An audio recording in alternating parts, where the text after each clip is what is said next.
Welcome to Storytimer at Large. Shannon Sherrill. Shannon Sherrill was a 6-year-old kindergartner in 1986. She lived with her 24-year-old mother, Dorothy, and her younger brother, David, in a trailer park in Thorntown. Shannon was playing outside with a group of other children Sunday, October 5th, 1986. It was like any other day. Children want to be outside running, playing, and enjoying the day.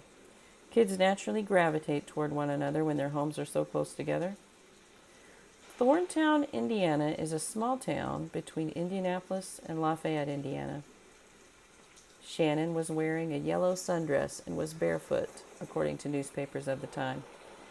NamUs reports that it was a white dress with blue trim. It was October, but it can still be quite warm in October in Indiana. Shannon was first missed at 1:30 p.m. The other children did not notice anything. They saw no unusual people. They heard no screams. When it was time for Shannon to come inside around 1:30, her mother could not find her anywhere.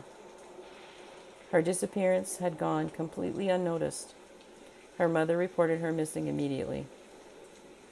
Shannon was described as very shy. Her mother said she was afraid of the dark. It seems unlikely that she would go with a stranger willingly or just wander off on her own.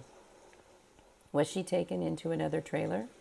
Was she taken away from the trailer park altogether? We don't know. A couple later reported seeing a red truck with a man and a child on the road. They heard of the disappearance when they returned home and thought they might have seen Shannon in that man's truck.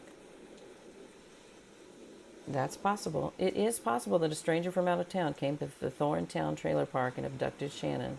It's also possible that someone who lived in the trailer park lured her into their trailer. Maybe they had a pet or they offered a treat. Searches were conducted for Shannon's. Of course, immediately people were looking for Shannon. The neighborhood children were questioned, and a hypnotist was even brought in. Investigators hoped to see if any of the children could recall anything under hypnosis. They really went above and beyond in trying to find Shannon. People really cared and really wanted to try to find her. I wonder, did police look at all the residents and their backgrounds? Have they looked at the criminal activity of those people since then? There might have been a person with a clean record then, but now we might know more about them. Hopefully, in police files, there's a list of the people who lived in that trailer park and in the surrounding area, and people that they talked to, and anyone that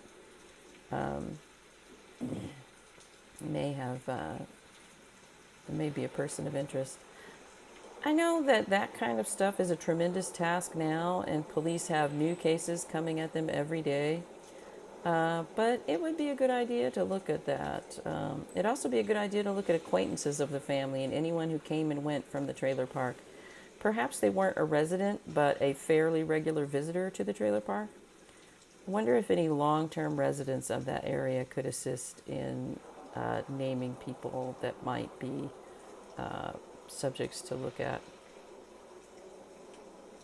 Shannon's mom and little brother moved across town after Shannon disappeared.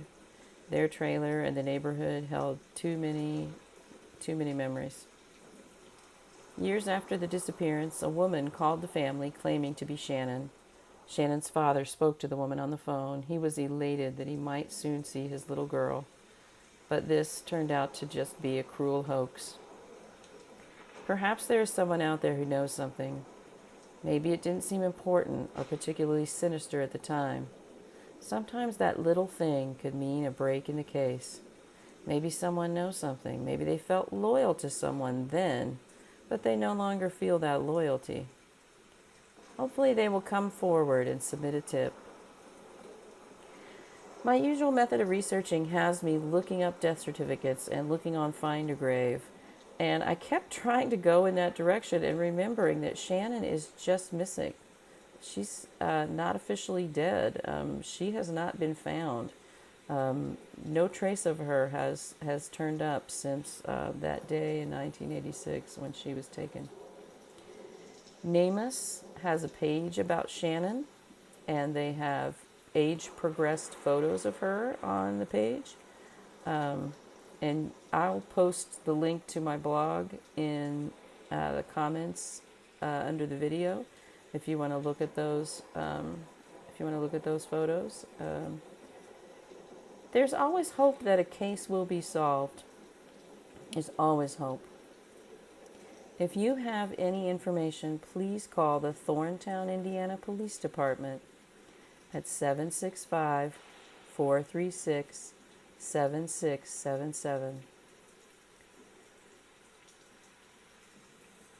And let's keep up hope for Shannon Sherrill.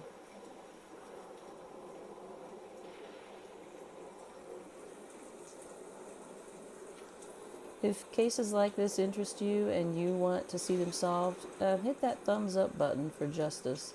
The more that the videos get liked and shared, and if more people subscribe to the channel, the videos get more attention, and there's just one more chance that cases can get solved. So hopefully you'll consider doing that.